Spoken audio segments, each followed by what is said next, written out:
Hello students, welcome back to the YouTube channel of Axis Institute. आज हम लोग class 9 का एक चैप्टर शुरू करने वाले हैं जिसको बोलते हैं force and laws of motion, जो सीबीएसई और आईसीएसई बोर्ड्स दोनों में रहता है।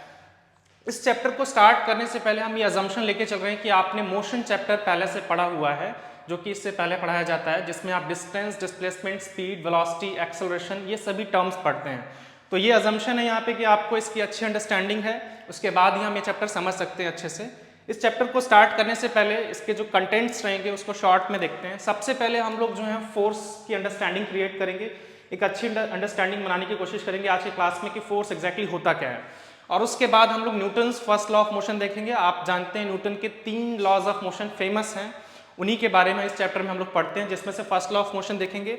फर्स्ट लॉ ऑफ मोशन से एक कॉन्सेप्ट निकल के आता है इनर्शिया। इनर्शिया के बारे में भी हम लोग पढ़ेंगे, उसके कुछ एग्जांपल्स भी देखेंगे और उस पर काफ़ी सारे क्वेश्चंस आते हैं स्कूल एग्जाम्स में भी। उसके बाद हम लोग मोमेंटम करके एक कॉन्सेप्ट है जिसका यूज है, हमें Newton second law of motion को अगर समझना है वहाँ पे ज़रूरत पड़ेगा, मोमेंटम के बारे में पढ़ेंगे। फिर Newton second law of motion, उसके बाद हम लोग उसके कुछ एप्लीकेशंस देखेंगे। Then Newton third law of motion, Newton third law of motion के भी हम लोग कुछ सिंपल एप्लीकेशंस देखेंगे, काफ़ी सारे पूछे जाते हैं स्कूल एग्जाम्स में। उसके बाद एक काफ़ी इंपॉर्टेंट लॉ है जिसको हम बोलते हैं law of conservation of momentum, उसका डेरिवेशन और उस पर बेस्ड न्यूमेरिकल्स करेंगे इस चैप्टर में। इस चैप्टर को हम लोग सीधे स्टार्ट करते हैं फोर्स, जो हमारा टर्म है उससे। फोर्स एग्जैक्टली होता क्या है?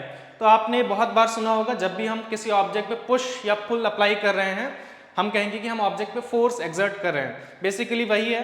एक्चुअल में जब भी इस यूनिवर्स में दो ऑब्जेक्ट्स इंटरैक्ट करते हैं तो वो फोर्सेस के थ्रू ही इंटरैक्ट करते हैं। इसको समझने के लिए एक बहुत सिंपल एग्जांपल ले सकते हैं। जैसे सन जो है वो सभी प्लैनेट्स से इंटरैक्ट कर रहा है। इंटरैक्ट करने का मतलब वो किसी तरीके से उन प्लैनेट्स को अफेक्ट कर रहा है। और किसको अफेक्ट कर रहा है? उनके मोशन को। प्लैनेट्स जो है सन के अराउंड रिवॉल्व कर रहे हैं एलिप्टिकल पाथ्स में, सर्कुलर पाथ्स में। अर्थ के अराउंड मून या सैटेलाइट्स रिवॉल्व कर रही हैं एलिप्टिकल पाथ में, सर्कुलर पाथ में। वो इंटरैक्शन के थ्रू हो रहा है और वो इंटरैक्शन फोर्सेस के थ्रू प्रोड्यूस हो रहा है। तो जब भी एक ऑब्जेक्ट दूसरे ऑब्जेक्ट से इंटरैक्ट करता है तो उनके बीच में फोर्स प्रोड्यूस होता है, या बोल सकते हैं फोर्सेस के थ्रू ही ऑब्जेक्ट्स एक दूसरे से इंटरैक्ट करते हैं, और ये हमेशा पुश या पुल के फॉर्म में होती है। जैसे सपोज मैं चाहूँ तो किसी ऑब्जेक्ट को अपनी तरफ मूव करना चाहता हूँ। मैं जब किसी ऑब्जेक्ट को अपनी तरफ मूव कराने जा रहा हूँ तो मैं बोलूँगा मैं एक ऑब्जेक्ट से इंटरैक्ट कर रहा हूँ, और उसके लिए मुझे फोर्स अप्लाई करना पड़ेगा। आप अपने आसपास के किसी भी ऑब्जेक्ट से इंटरैक्ट करना चाहते हैं, फिजिकली इंटरैक्ट करना चाहते हैं, तो आपको फोर्सेस का रिक्वायरमेंट होगा, which are always resulted from the action of pull और पुश। इसीलिए जब हम डिफाइन करते हैं कि फोर्स क्या है, तो force is a push, is a form of push और pull resulting from the interaction of one object with other. Different types of forces होती हैं, डिफरेंट तरीके से इंटरैक्शन हो सकता है, उस सब पे हम आएंगे। तो यहाँ से हमने ये समझा कि बेसिकली एक ऑब्जेक्ट दूसरे ऑब्जेक्ट जब एक दूसरे से इंटरैक्ट करते हैं तो उसके लिए रिक्वायर्ड होता है फोर्स, वहीं पे फोर्स प्रोड्यूस होता है।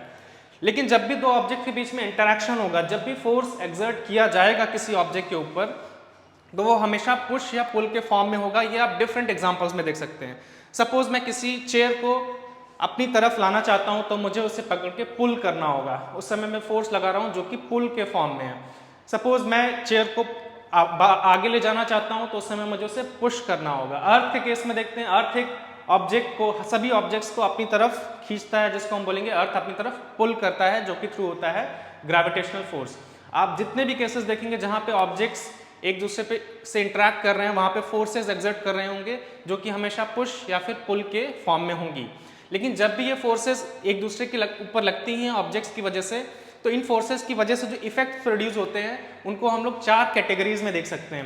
पहला ये हो सकता है कि जब भी हम किसी ऑब्जेक्ट पे फोर्स एक्सर्ट करेंगे तो वो या तो रेस्ट से मोशन में जा सकता है या फिर मोशन से रेस्ट में आ सकता है। ये हमने बहुत सिंपली देखा, ग्राउंड पे एक फुटबॉल रखा है, आप जाके उसको जब हिट कर रहे हैं, एक्चुअल में आप वहाँ पे उससे इंटरैक्ट कर रहे हैं बाय पुशिंग इट, यानी कि आप एक फोर्स अप्लाई कर रहे हैं, उस केस में वो रेस्ट से मोशन में आता है। और एक मूविंग ऑब्जेक्ट को अगर आपको रोकना है तो भी जाके आपको फोर्स एक्सर्ट करना पड़ेगा।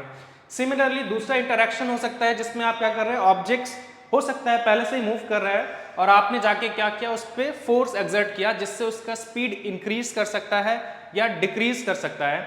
जैसे आप व्हीकल्स के ब्रेकिंग का एग्जांपल ले सकते हैं। जब हम व्हीकल से ब्रेक अप्लाई करते हैं तो उसका स्पीड डिक्रीज करना शुरू होता है। ब्रेक्स एक्चुअल में फोर्स एक्सर्ट करते हैं व्हील्स पे, जो कि उनके स्पीड्स को कम करता है। स्पीड कम होगा कि ज़्यादा होगा वो फोर्स के डायरेक्शन पे और व्हीकल या ऑब्जेक्ट के डायरेक्शन ऑफ मोशन पे डिपेंड करता है। अगर फोर्स डायरेक्शन ऑफ मोशन के अपोजिट डायरेक्शन में है तो स्पीड डिक्रीज करता है, अगर फोर्स डायरेक्शन ऑफ मोशन के अलॉन्ग है तो स्पीड इंक्रीज करता है। ये हम कॉमन एक्सपीरियंस से जानते हैं। अगर कोई मूविंग फुटबॉल है सपोज ग्राउंड में पहले से मूव कर रहा है और आप जाके उसको हिट करते हैं उसी डायरेक्शन में तो वो और भी स्पीड से मूव करता है।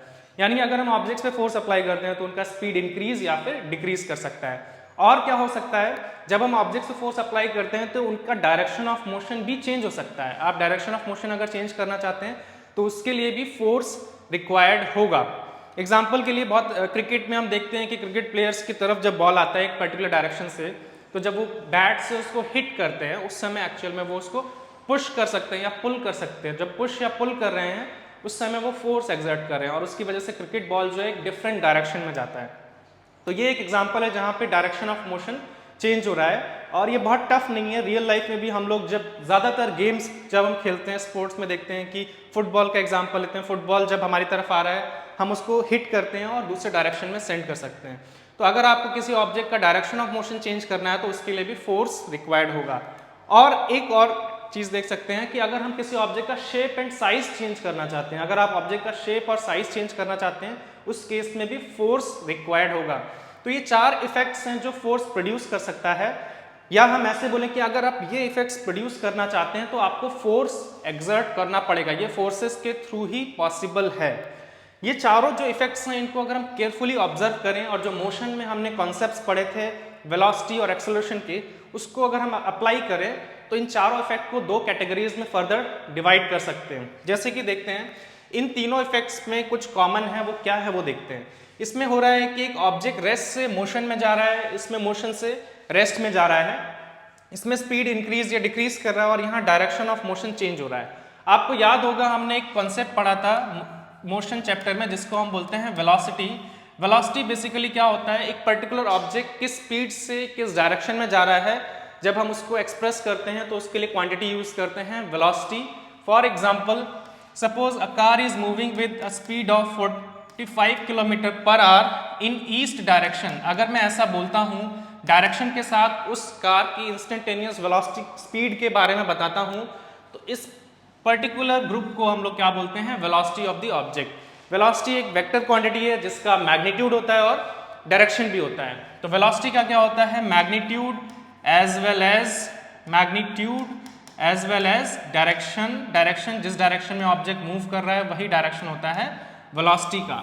तो अगर हम बात करें कि ऑब्जेक्ट की वेलोसिटी कब कब चेंज हो सकती है, या तो उसका मैग्नीट्यूड चेंज हो, उसके वेलोसिटी का मैग्नीट्यूड मतलब उसका स्पीड चेंज हो, या फिर उसका डायरेक्शन ऑफ मोशन चेंज हो। तो अगर हम ये तीनों एग्जांपल देखें तो हम इसमें जो कॉमन चीज़ है वो फाइंड करेंगे कि फर्स्ट केस में ऑब्जेक्ट रेस्ट से मोशन में जा रहा है। अगर रेस्ट से मोशन में जा रहा है मतलब उसका स्पीड इंक्रीज किया है, और अगर वो मोशन से रेस्ट में आ रहा है इसका मतलब उसका स्पीड डिक्रीज होकर 0 हुआ है। फर्स्ट केस में स्पीड इंक्रीज हुआ है 0 से सर्टेन वैल्यू तक, सेकेंड केस में सर्टेन वैल्यू से स्पीड डिक्रीज होकर कितना हो गया है, 0 हो गया है। तो ये स्पीड की ही चेंज की बात हो रही है। सेकेंड केस में भी हम उसी की बात करें, स्पीड के चेंज होने की ही बात कर रहे हैं। बस ये है कि इसमें ऑब्जेक्ट रेस्ट पे आ सकता है और नहीं भी आ सकता है। तो एक ऑब्जेक्ट सपोज सर्टेन स्पीड से चल रहा था, आपने उसका स्पीड इंक्रीज किया या डिक्रीज किया, वो इस कैटेगरी में। लेकिन उस केस में भी क्या हो रहा है, वेलोसिटी का मैग्नीट्यूड चेंज हो रहा है। थर्ड केस अगर हम देखें तो change in direction of motion.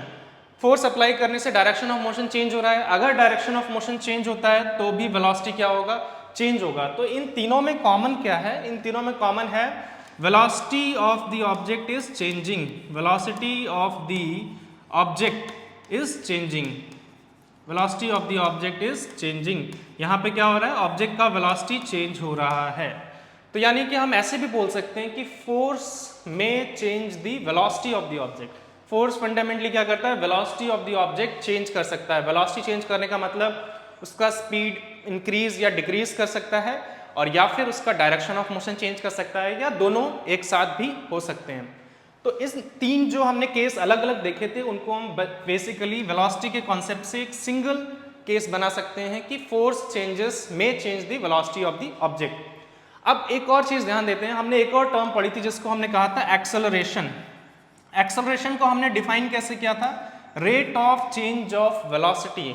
किस रेट से वेलोसिटी चेंज हो रहा है उसी को हम लोग बोलते हैं विद रिस्पेक्ट टू टाइम, उसी को हम लोग बोलते हैं एक्सेलरेशन।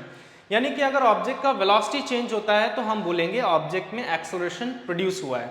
अगर ऑब्जेक्ट का वेलोसिटी चेंज नहीं होता है तो हम बोलेंगे ऑब्जेक्ट में एक्सेलरेशन प्रोड्यूस नहीं हुआ है। अभी अभी हमने देखा कि वेलोसिटी चेंज करने के लिए रिक्वायर्ड होगा फोर्स, फोर्स के थ्रू ही हम ऑब्जेक्ट की वेलोसिटी चेंज कर सकते हैं, और जब भी वेलोसिटी चेंज होगा एक्सेलरेशन प्रोड्यूस होगा।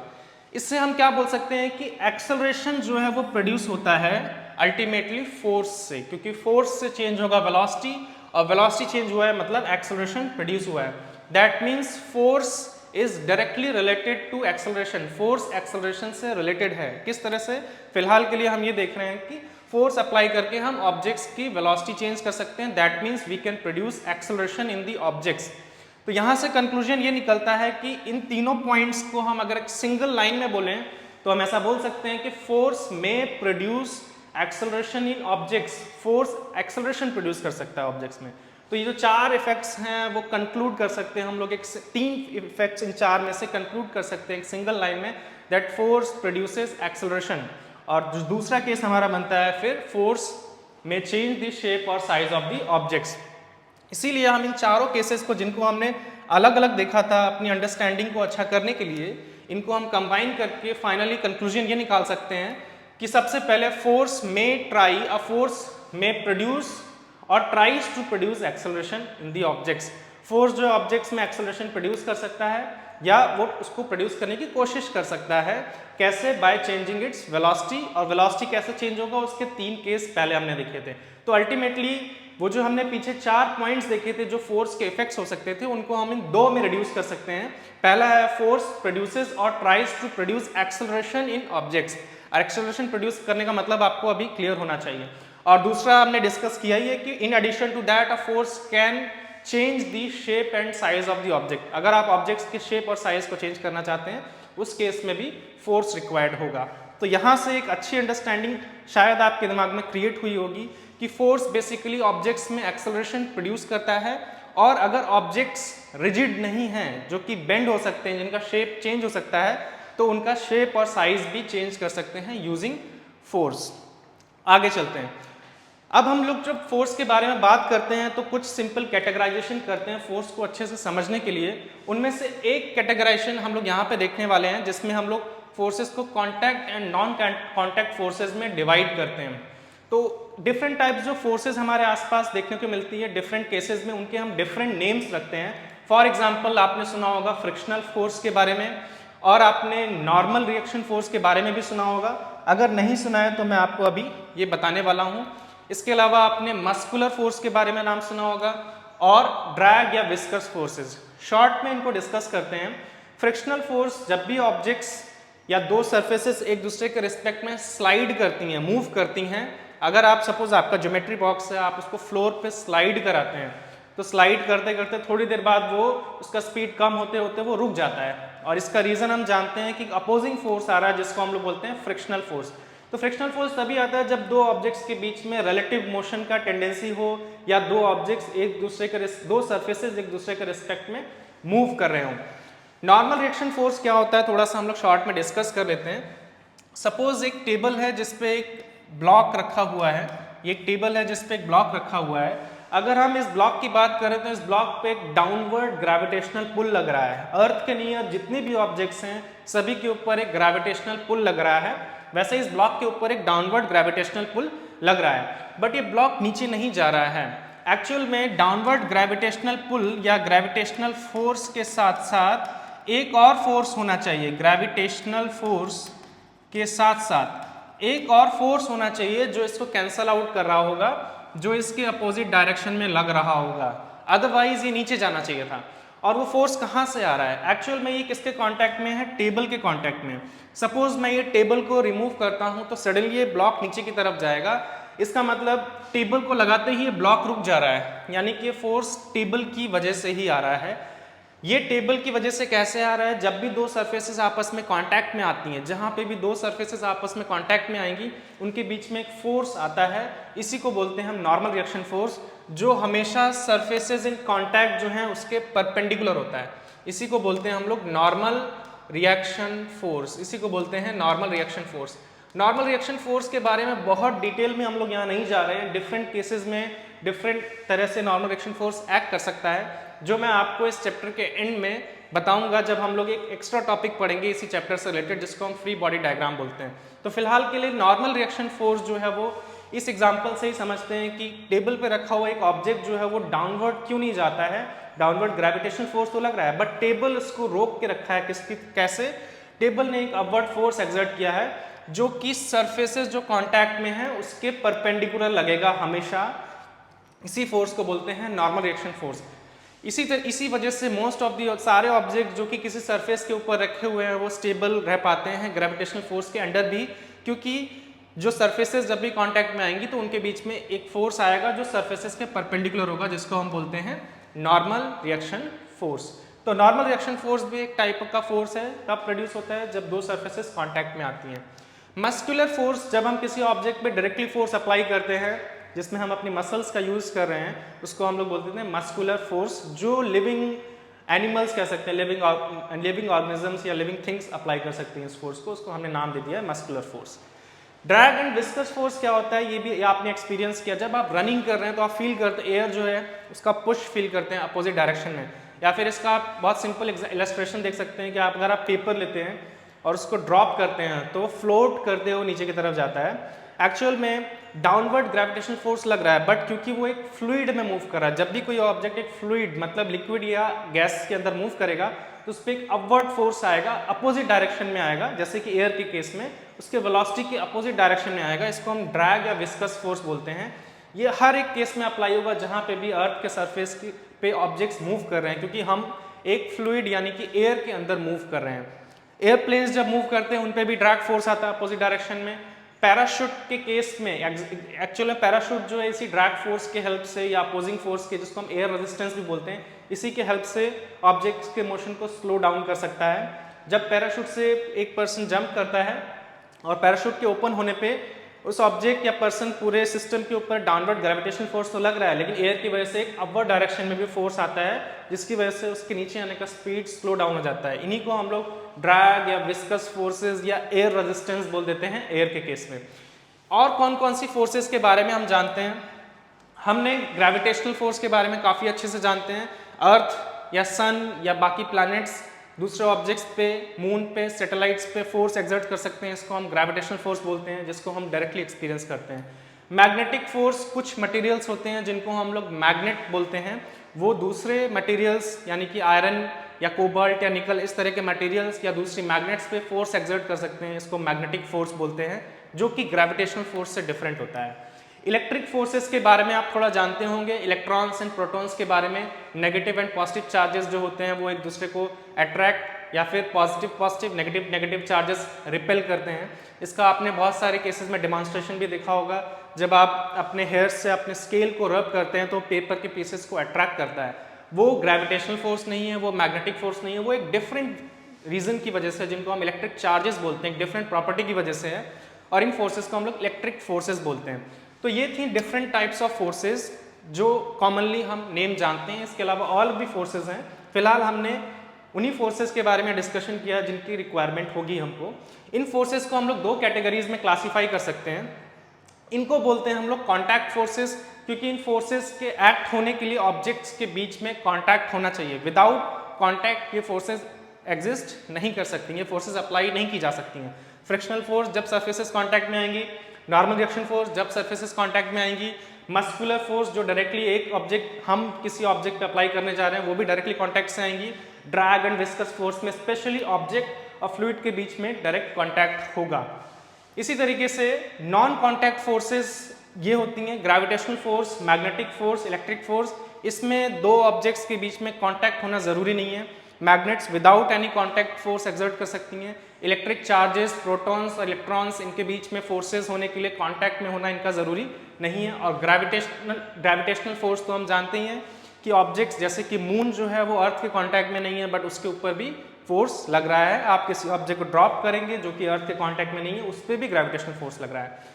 तो अगर हम कॉन्टैक्ट फोर्सेस को डिफाइन करना चाहें तो कैसे डिफाइन कर सकते हैं कि these forces result between two interacting objects which are perceive to be physically in contact, हमको दिखाई देगा कि वो एक्चुअल में कांटेक्ट में हैं जब उन पे फोर्स लग रहा होगा। लेकिन नॉन कांटेक्ट फोर्सेस के केस में ऑब्जेक्ट्स जो हैं वो डायरेक्टली कांटेक्ट में नहीं दिखाई देंगे और कांटेक्ट का रिक्वायरमेंट भी नहीं है। इस तरह से हम क्लासिफिकेशन कर सकते हैं फोर्सेस का। तो यहाँ पे हमने क्या किया, जो डिफरेंट टाइप्स ऑफ फोर्सेस हो सकती हैं उनकी एक अच्छी अंडरस्टैंडिंग क्रिएट की है जिनकी हमको रिक्वायरमेंट हो सकती है।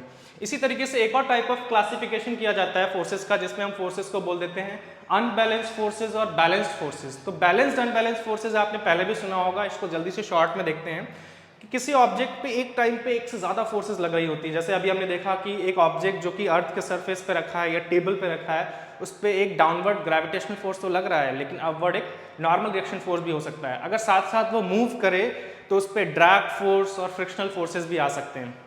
तो एक ऑब्जेक्ट पे एक टाइम पे एक से ज्यादा फोर्सेस लग रही हो सकती हैं।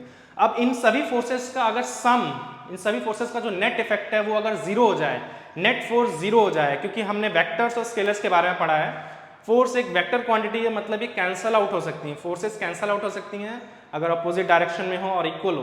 तो अगर किसी ऑब्जेक्ट पे लगने वाली सारी फोर्सेस, नेट फोर्स, सभी फोर्सेस का सम जो है वो जीरो हो जाए तो हम उसको बोल देते हैं बैलेंस्ड फोर्सेस। एग्जाम्पल के लिए जैसे हम टग ऑफ वॉर जो गेम है उसमें एक बीच में कभी ऐसा मोमेंट आता है जहाँ पे जो हमारा रोप है ये किधर भी मूव नहीं करता है, किसी भी टीम के साइड मूव नहीं करता है। उस समय एक्चुअल में जबकि दोनों टीम्स फोर्स एक्सर्ट कर रही होती हैं, इसका मतलब राइट साइड वाली टीम और लेफ्ट साइड वाली टीम जो टोटल फोर्स लगा रही है वो बराबर है अपोजिट डायरेक्शन में और कैंसल आउट हो जा रहा है। तो उस केस में हम बोलेंगे ऑब्जेक्ट पे लगने वाले फोर्सेस बैलेंस्ड है, इन्हीं को बोलते हैं हम लोग बैलेंस्ड फोर्सेस। अनबैलेंस्ड फोर्सेस में नेट फोर्स जो है ऑब्जेक्ट के ऊपर जीरो नहीं होगा। नेट फोर्स जीरो नहीं होगा, इसका मतलब हम जानते हैं क्या होगा, अगर ऑब्जेक्ट के ऊपर फोर्स लग रहा है या तो उसका स्पीड इंक्रीज करेगा या स्पीड डिक्रीज करेगा, रेस्ट से मोशन में आ सकता है, मोशन से रेस्ट में आ सकता है, और या फिर उसका डायरेक्शन ऑफ मोशन चेंज हो सकता है, या हम अल्टीमेटली बोलें कि उसका वेलोसिटी या एक्सेलरेशन, वेलोसिटी चेंज हो सकता है या एक्सेलरेशन प्रोड्यूस हो सकता है। जैसे कि अगर आप किसी ऑब्जेक्ट को ड्रॉप करते near the surface of the earth तो उसका स्पीड इंक्रीज करता जाता है, इंक्रीज करता जाता है, इंक्रीज करता जाता है, क्योंकि डाउनवर्ड ग्रेविटेशनल फोर्स लग रहा है, अपवर्ड एयर रेजिस्टेंस लग रहा है, बट एयर रेजिस्टेंस काफी कम होता है in comparison to the gravitational force acting on the object in normal cases. तो उस केस में उसका स्पीड इंक्रीज करता जाता है। ऐसे केसेस में हम लोग बोलते हैं फोर्सेज आर अनबैलेंस्ड फोर्सेज। इसके बाद एक सिंपल सा टॉपिक है और ये इंपॉर्टेंट है, जहां पे मैं आपको बताने वाला हूं कि हमने जो डिफरेंट टाइप्स ऑफ फोर्सेज देखी हैं इन सभी को हम लोग कैटेगराइज कर सकते हैं। भले ही डिफरेंट कंडीशंस में डिफरेंट ऑब्जेक्ट्स पे लगने वाली फोर्सेस के हमने डिफरेंट नेम्स रखे तो हैं, बट ये सभी फोर्सेस चार कैटेगरीज के अंडर आती हैं और इनको बोलते हैं हम लोग फंडामेंटल फोर्सेस ऑफ नेचर। मतलब अब ये जितनी भी फोर्सेस हमने पढ़ी हैं उनमें से कुछ फोर्सेस अभी हमने नहीं भी देखी हैं जो डिफरेंट नेम्स से जानी जाती हैं, लेकिन उन सभी को आप इन चार कैटेगरीज में हमेशा डाल सकते हैं, जिनको हम लोग बोलते हैं four fundamental forces of nature. उसमें सबसे पहले जो है ग्रेविटेशनल फोर्स आता है। ग्रेविटेशनल फोर्स अर्थ और मून के बीच में हम जानते हैं, और हमारे बीच और अर्थ के बीच में ग्रेविटेशनल फोर्स है। एक्चुअल में ग्रेविटेशनल फोर्स जो है सभी ऑब्जेक्ट्स के बीच में होता है, ये न्यूटन ने फाइंड किया था। जिन ऑब्जेक्ट के पास भी मास होगा, तो सभी ऑब्जेक्ट्स के पास मास होता है, इसलिए सभी ऑब्जेक्ट्स एक दूसरे पे ग्रेविटेशनल फोर्स एक्सर्ट कर सकते हैं। तो ग्रेविटेशनल फोर्स का रीजन एक्चुअल में मास है। इसके अलावा जो सेकंड फंडामेंटल फोर्स है उसको हम इलेक्ट्रोमैग्नेटिक फोर्स बोलते हैं। इलेक्ट्रोमैग्नेटिक फोर्स जो है वो एक्चुअल में इलेक्ट्रिक और मैग्नेटिक फोर्सेस को कंबाइन करके बोला जाता है। पहले हमें लगता था कि इलेक्ट्रिक फोर्सेस डिफरेंट रीजन से होती हैं और मैग्नेटिक फोर्सेस डिफरेंट रीजन से होती हैं। इलेक्ट्रिक फोर्सेस इलेक्ट्रिक चार्जेस के बीच में हो सकती हैं, मैग्नेटिक फोर्सेस सिर्फ कुछ मटेरियल्स के बीच में हो सकती हैं जिनको हम लोग मैग्नेट्स बोलते थे। लेकिन कुछ समय बाद ये साइंटिस्ट ने डिस्कवर किया कि एक्चुअल में जो इलेक्ट्रिक फोर्सेस हैं और मैग्नेटिक फोर्सेस हैं, दोनों का जो फंडामेंटल रीजन है वो सेम है। उनका ओरिजिनेशन जो है वो इलेक्ट्रिक चार्जेस से ही होता है, यानी इलेक्ट्रिक और मैग्नेटिक फोर्सेस का जो ओरिजिन है वो इलेक्ट्रिक चार्जेस से ही रिलेटेड है। और जब उसकी एक अच्छी अंडरस्टैंडिंग क्रिएट हुई तो हमने उन फोर्सेस को एक कॉमन कैटेगरी में डाल दिया, जिसको हम बोलते हैं आज इलेक्ट्रोमैग्नेटिक फोर्स। यानी कि इलेक्ट्रिक चार्जेस की वजह से जो भी फोर्सेस प्रोड्यूस होंगी, जो भी इफेक्ट्स प्रोड्यूस होंगे फोर्स की तरह, वो सभी किस कैटेगरी में आएंगे? इलेक्ट्रोमैग्नेटिक फोर्सेस की कैटेगरी में। हम लोग अभी तक हमने जितनी भी फोर्सेस वहां डिस्कस की थी पीछे, वो या तो ग्रेविटेशनल या इलेक्ट्रोमैग्नेटिक फोर्स की कैटेगरी में ही आती हैं। कैसे आते हैं उसके हम लोग डेप्थ में यहाँ पे नहीं जा रहे हैं। इसके अलावा न्यूक्लियस के अंदर भी हमें कुछ फोर्सेस देखने को मिलती हैं जो डिस्कवर हुई थी, और इन फोर्सेस को हम लोग न्यूक्लियर फोर्स बोलते हैं, जो प्रोटॉन्स और न्यूट्रॉन्स के बीच में होती हैं। इन फोर्सेस के बारे में हम आगे ज़्यादा नहीं जा रहे हैं, बट इनको दो कैटेगरीज में क्लासीफाई किया गया, एक स्ट्रॉन्ग न्यूक्लियर फोर्स और एक वीक न्यूक्लियर फोर्स, जिनके बारे में आप हायर क्लासेस में थोड़ा पढ़ेंगे। तो ये है वो 4 फंडामेंटल फोर्सेस ऑफ नेचर। ये बताना ज़रूरी इसलिए था कि आपने डिफरेंट फोर्सेस देखिए, मैंने जब आपको कॉन्टैक्ट नॉन कॉन्टैक्ट फोर्सेस का क्लासिफिकेशन बताया था उसमें हमने डिफरेंट नेम तो देखे थे, बट वो सभी फोर्सेस को अगर हम बहुत केयरफुली ऑब्जर्व करें तो वो इन 4 कैटेगरीज में ही आ सकती है। अगर आप इसके बारे में और ज़्यादा जानना चाहते हैं तो आप इंटरनेट पे सर्च कर सकते हैं चीज़ों को, हम लोग इसमें ज़्यादा डेप्थ में नहीं जा रहे हैं, सीधे आगे चलते हैं। हमने देखा कि फोर्स बेसिकली होता क्या है, फोर्स के इफेक्ट्स क्या होते हैं, और उनके इफेक्ट्स को हम लोग दो कैटेगरीज में फंडामेंटली डाल सकते हैं कि force tries to produce acceleration in objects and may change the shape and size of the object. Newton ने फोर्सेस को पढ़ा था, मोशन के बारे में पढ़ा था और उनके बीच में रिलेशन फाइंड किया था, और न्यूटन ने 3 लॉज दिए थे जिनको हम न्यूटन्स लॉज ऑफ मोशन बोलते हैं। हम लोग उसमें से फर्स्ट लॉ आज यहाँ पे डिस्कस करने वाले हैं। Newton's first law of motion को स्टार्ट करने से पहले हम ये समझते हैं ऑब्जेक्ट्स को, मोशन को अगर आप ऑब्जर्व करेंगे अर्थ के सरफेस पे, जैसे कि न्यूटन से पहले काफ़ी लोगों ने, गैलीलियो ने और एरिस्टोटल ने ऑब्जेक्ट्स के मोशन को ऑब्जर्व करना शुरू किया था, और यहाँ तक कि जब उन्होंने मोशन को ऑब्जर्व करना शुरू किया तो वो काफ़ी, एरिस्टोटल एक गलत कंक्लूजन पे भी पहुँचे थे। जनरली अगर हम ऑब्जेक्ट्स को मोशन को देखें तो हमें ऐसा लगता है कि ऑब्जेक्ट्स को मूव कराते रहने के लिए फोर्स रिक्वायर्ड होगा। सपोज जैसे मैंने आपको एग्जांपल दिया, आपके पास आपका ज्योमेट्री बॉक्स है या ब्लॉक है और उसको आप फ्लोर पे स्लाइड करते हैं और छोड़ देते हैं, तो जब आपने स्लाइड किया तो वो मूव करते करते एक पॉइंट के बाद रुक जाता है। अगर हम चाहते हैं कि वो मूव करता रहे तो हमें कंटिन्यूसली उसको पुश करते रहना पड़ेगा। एरिस्टोटल ने यही कंक्लूजन निकाला था कि अगर ऑब्जेक्ट्स को मूव करते रहना है, मूव कराते रहना है, तो उसके लिए फोर्स रिक्वायर्ड होगा, बट ये गलत था, वो हम समझने की यहाँ पे कोशिश करेंगे। उसके बाद गैलीलियो ने भी बहुत सारे एक्सपेरिमेंट्स किए थे जिससे कि एरिस्टोटल ने जो कंक्लूजन्स निकाले थे वो गलत हुए थे। उसके बाद न्यूटन ने गैलीलियो के जो एक्सपेरिमेंट्स थे उनके बारे में स्टडी किया, और न्यूटन ने अपने खुद के काफ़ी सारे फोर्स और मोशन पे स्टडीज़ किए, एक्सपेरिमेंट्स किए और उससे कुछ कंक्लूजन्स निकाले। और आज हमें ये पता है कि ऑब्जेक्ट्स को मोशन में रहने के लिए फोर्स रिक्वायर्ड नहीं है एक्चुअल में, और वो कैसे नहीं है वो हम यहाँ पे समझने वाले हैं। तो सपोज एक ब्लॉक है जो कि फ्लोर पे रखा हुआ है, और सपोज आप इसके ऊपर एक फोर्स एक्सर्ट करते हैं, तो कॉमन ऑब्जर्वेशन ये रहता है कि जब आप फोर्स एक्सर्ट करते हैं तो ब्लॉक मूव करेगा सर्टेन डिस्टेंस तक और उसके बाद वो रेस्ट में आ जाएगा। अगर मैं आपसे पूछता हूं कि ऐसा क्यों होता है, तो आज हमें फ्रिक्शनल फोर्स के बारे में पता है।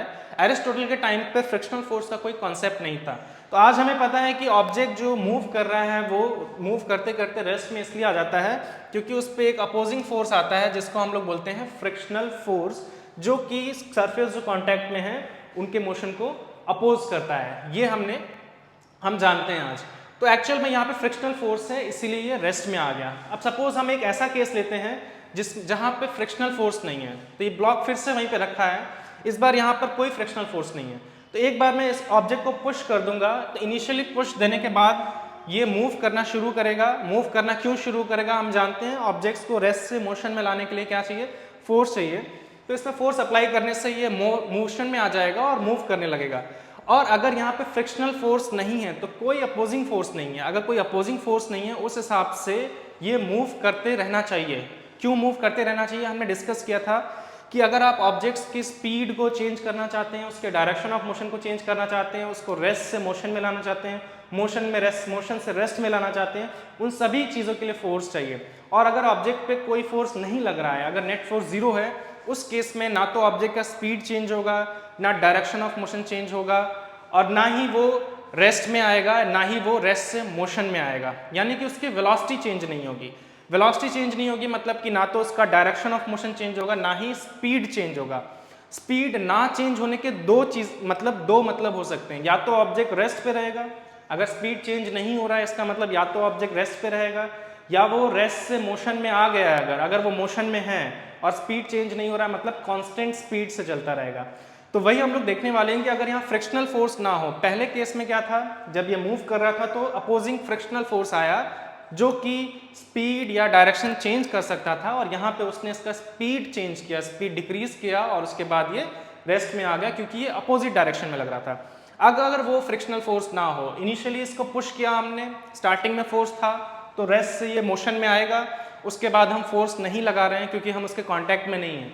एक बार हमने इसको पुश कर दिया है और उसके बाद एक बार हमारे हैंड से इसका कांटेक्ट नहीं रहा है उसके बाद फोर्स नहीं लग रहा है। स्टूडेंट्स को ये कन्फ्यूजन होता है कि अगर हम किसी ऑब्जेक्ट पे एक बार फोर्स लगाते हैं तो फोर्स उस पर लगता रहता है। अगर आप किसी ऑब्जेक्ट पे फोर्स लगा रहे हैं, आपने किसी ऑब्जेक्ट को पुश किया, अब वो आपके कांटेक्ट में नहीं है, इसका मतलब उसके ऊपर अब फोर्स नहीं लग रहा है। हम जो फोर्सेस लगाते हैं वो तो कांटेक्ट की कैटेगरी में आएंगी। तो एक बार अगर इसको पुश कर दिया गया है उसके बाद कोई फोर्स नहीं लग रहा है, जैसे ही सेपरेशन होगा इसका पर्सन्स बॉडी से जैसे ही सेपरेशन होगा इस पर कोई फोर्स नहीं लग रहा है। और एक बार जब ये मूव कर रहा है यहाँ पे फ्रिक्शनल फोर्स भी नहीं है, ये हम अजम्पशन लेके चल रहे हैं। तो अगर फ्रिक्शनल फोर्स भी नहीं है और एक्सटर्नली जो हमने फोर्स अप्लाई किया था वो भी नहीं लग रहा है, तो उस समय नेट फोर्स जीरो है। तो ना तो उसका स्पीड चेंज होना चाहिए और ना ही उसका डायरेक्शन ऑफ मोशन चेंज होना चाहिए। इसका मतलब ऑब्जेक्ट जो है एक कांस्टेंट स्पीड से मूव करता ही रहेगा स्ट्रेट लाइन में। वैसा ही कुछ होगा अगर यहाँ पे फ्रिक्शनल फोर्स नहीं होता। तो फ्रिक्शनल फोर्स नहीं है उस केस में ऑब्जेक्ट मूव करता ही चला जाएगा। तो अभी हमने क्या देखा कि कोई ऑब्जेक्ट जो है अगर उसके ऊपर नेट फोर्स जीरो है, अगर उस पर लगने वाला जो नेट फोर्स जीरो है तो वो रेस्ट में रहेगा। ये तो हमें समझ में आता है। जैसे मैंने एग्जांपल लिया था कि टेबल के ऊपर एक ऑब्जेक्ट ब्लॉक रखा है और उस पर फोर्सेस बैलेंस्ड है, नेट फोर्स जीरो है, तो उस केस में वो रेस्ट में ही रहेगा। लेकिन एक और चीज़ जो पॉसिबल है कि अगर ऑब्जेक्ट के ऊपर कोई फोर्स नहीं लग रहा है या नेट फोर्स जीरो है, उस केस में वो कांस्टेंट स्पीड से स्ट्रेट पाथ में चलता रहेगा, क्योंकि स्पीड को चेंज करने के लिए या डायरेक्शन ऑफ मोशन को चेंज करने के लिए फोर्स चाहिए। तो Newton's first law of motion actual में इसी बारे में बात करता है कि अगर कोई ऑब्जेक्ट रेस्ट में है, या फिर ऑब्जेक्ट मूव कर रहा है, मूव कैसे कर रहा है, कांस्टेंट वेलोसिटी से। और कांस्टेंट वेलोसिटी का मतलब आपको याद होगा, कांस्टेंट वेलोसिटी का मतलब यहाँ पे क्या है, स्पीड और डायरेक्शन ऑफ मोशन दोनों ही चेंज नहीं हो रहे हैं। स्पीड और डायरेक्शन ऑफ मोशन दोनों ही चेंज नहीं हो रहे हैं। तो अगर कोई ऑब्जेक्ट रेस्ट में है और या फिर वो मूव कर रहा है कांस्टेंट वेलोसिटी से, तो वो रेस्ट में ही रहेगा और कांस्टेंट वेलोसिटी से मूव करता रहेगा जब तक कि एक फोर्स नहीं आता, क्योंकि वेलोसिटी अगर चेंज करना है तो फोर्स रिक्वायर्ड है, जो हम पहले ही समझ चुके हैं। यही न्यूटन के फर्स्ट लॉ में बताया जा रहा है। तो Newton first law of motion क्या कहता है, an object at rest continues to at rest और in motion with constant velocity continues to be in constant velocity until and unless an external net force is applied। अगर external force जब तक नहीं आएगा तब तक उसका velocity change नहीं होगा। velocity change नहीं होने का मतलब उसका speed constant रहेगा, direction of motion भी क्या रहेगा, same रहेगा। तो ये ध्यान रखना है हमको कि अगर ऑब्जेक्ट के ऊपर नेट फोर्स जीरो है, अगर नेट फोर्स एफ नेट लिख रहा हूँ इज इक्वल टू जीरो, हम ये नहीं बोल रहे हैं कि ऑब्जेक्ट के ऊपर फोर्स नहीं लग रहा है। दो चीज़ें हो सकती हैं, ऑब्जेक्ट के ऊपर कोई फोर्स नहीं लग रहा है या फिर लग भी रहा है तो फोर्सेस बैलेंस्ड हैं, मतलब नेट फोर्स क्या है, जीरो है। उस केस में ऑब्जेक्ट रेस्ट में रह सकता है, जो हम कॉमनली ऑब्जर्व करते हैं, या फिर क्या हो सकता है, वो कांस्टेंट वेलोसिटी से मूव कर सकता है, कांस्टेंट वेलोसिटी से मूव कर सकता है। कांस्टेंट वेलोसिटी से क्यों, क्योंकि वेलोसिटी चेंज करने के लिए फोर्स रिक्वायर्ड है। This is Newton's first law of motion. एक चीज़ और, कांस्टेंट वेलोसिटी को ही अगर आपने मोशन चैप्टर अच्छे से पढ़ा है तो आप जानते हैं कांस्टेंट वेलोसिटी को ही हम लोग यूनिफॉर्म मोशन भी कहते हैं। यूनिफॉर्म मोशन का मतलब जब कोई ऑब्जेक्ट कांस्टेंट स्पीड से एक स्ट्रेट पाथ पे जा रहा होगा तो हम बोलेंगे वो यूनिफॉर्म मोशन में है। तो यूनिफॉर्म मोशन, कांस्टेंट वेलोसिटी, एक ही बात है, ध्यान रखेंगे। तो ये था Newton's first law of motion. जब हम Newton's first law of motion पढ़ते हैं तो हमें ऑब्जेक्ट की एक प्रॉपर्टी के बारे में पता चलता है जिसको नाम दिया गया था इनर्शिया। जब हम Newton's first law of motion पढ़ते हैं तो हमको ऑब्जेक्ट की प्रॉपर्टी के बारे में पता चलता है जिसको हम इनर्शिया बोलते हैं। इनर्शिया क्या है, कहने का मतलब ये है कि अगर ऑब्जेक्ट्स को आपको रेस्ट से मोशन में लाना है या उनका वेलोसिटी चेंज करना है तो फोर्स रिक्वायर्ड होगा। मतलब ऑब्जेक्ट खुद से अपना स्टेट ऑफ रेस्ट चेंज नहीं कर सकते हैं, रेस्ट से मोशन में ऑब्जेक्ट खुद से नहीं आ सकते हैं, हमको एक्सटर्नली एक फोर्स अप्लाई करना पड़ेगा। सेम तरीके से अगर कोई ऑब्जेक्ट कांस्टेंट वेलोसिटी से मूव कर रहा है, यानी कि सेम स्पीड से एक ही डायरेक्शन में मूव करता हुआ जा रहा है, तो वो खुद से अपना स्पीड इंक्रीज या डिक्रीज नहीं कर सकता और ना ही खुद से अपना डायरेक्शन चेंज कर सकता है। दोनों ही केस में हमें एक्सटर्नली एक फोर्स एक्सर्ट करना पड़ेगा। तो ऑब्जेक्ट के अंदर एक इनएबिलिटी है, इनकैपेबिलिटी है, ऑब्जेक्ट के अंदर एक इनहेरेंट प्रॉपर्टी है जिसका नाम रखा गया इनर्शिया, कि ऑब्जेक्ट्स के अंदर ये इनकैपेबिलिटी होती है कि वो खुद से अपना स्टेट ऑफ रेस्ट और स्टेट ऑफ यूनिफॉर्म मोशन को चेंज नहीं कर सकते। इसी का नाम रखा गया है इनर्शिया। तो इनर्शिया का कॉन्सेप्ट हमें Newton's first law of motion से मिलता है, क्योंकि Newton's first law of motion ये बताता है कि ऑब्जेक्ट्स खुद से अपना स्टेट ऑफ रेस्ट या state of uniform motion change नहीं कर सकते हैं, उसके लिए एक्सटर्नली फोर्स अप्लाई करना पड़ेगा। इसका मतलब अगर कोई ऑब्जेक्ट पहले से रेस्ट में है तो वो रेस्ट में ही रहेगा। कोई ऑब्जेक्ट अगर यूनिफॉर्म वेलोसिटी से चल रहा है तो यूनिफॉर्म वेलोसिटी से ही चलेगा, मतलब उसका स्पीड और डायरेक्शन ऑफ मोशन फिक्स रहेगा। वो किसी भी डायरेक्शन में हो सकता है, इस तरह से भी यूनिफॉर्म वेलोसिटी में ऑब्जेक्ट जा सकता है। अगर हमको ऑब्जेक्ट का डायरेक्शन ऑफ मोशन चेंज करना है तो हमें फोर्स एक्सर्ट करना पड़ेगा, जिसकी वजह से उसका डायरेक्शन ऑफ मोशन चेंज हो सकता है। तो इनर्शिया को अगर हम डिफाइन करना चाहें तो कैसे डिफाइन कर सकते हैं? It is the inherent property of objects due to which it can not change its state of rest और state of uniform motion along a straight line without any external force. वो खुद से ही नहीं कर सकता है, उसके लिए एक्सटर्नल फोर्स रिक्वायर्ड होगा। तो इनर्शिया को बहुत अच्छे से समझने के लिए हमको कुछ उसके एग्जांपल्स लेने होंगे। तो एग्जांपल्स के लिए आप खुद से काफ़ी सारे एक्सपेरिमेंट्स कर सकते हैं। उनमें से एक एग्जांपल हम लोग यहाँ पर देख रहे हैं।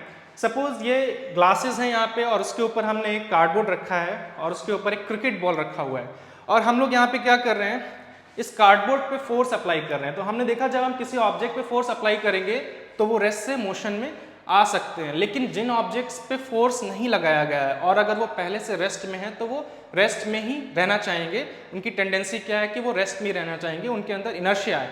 तो उसी वजह से जो क्रिकेट बॉल जो ऊपर रखी हुई हैं वो कार्डबोर्ड के साथ मूव नहीं करती, क्योंकि फोर्स अप्लाई किया है कार्डबोर्ड पे। इसलिए कार्डबोर्ड जो है मूव कर जाता है, क्रिकेट बॉल अपनी ही लोकेशन पे रह जाती हैं, क्योंकि उनके अंदर है इनर्शिया ऑफ रेस्ट, रेस्ट में रहने वाला इनर्शिया। उनके ऊपर कोई फोर्स नहीं आया तो वो मूव नहीं करेंगी।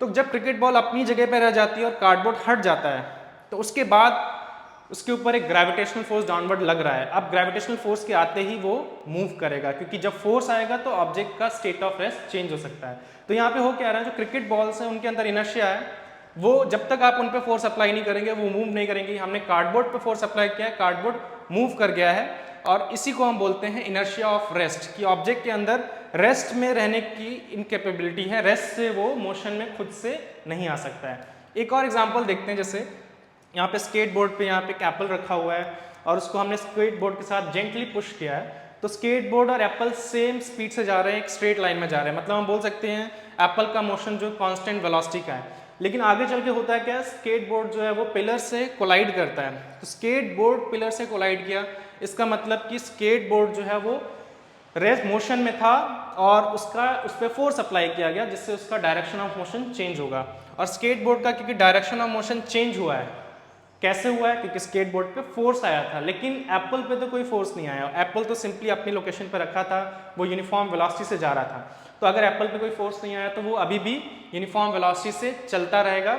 और इस वजह से होता है क्या है कि स्केट बोर्ड तो फोर्स की वजह से अपना डायरेक्शन चेंज कर लेता है, बट एप्पल जो है अभी भी फॉरवर्ड डायरेक्शन में मूव करता चला जाता है।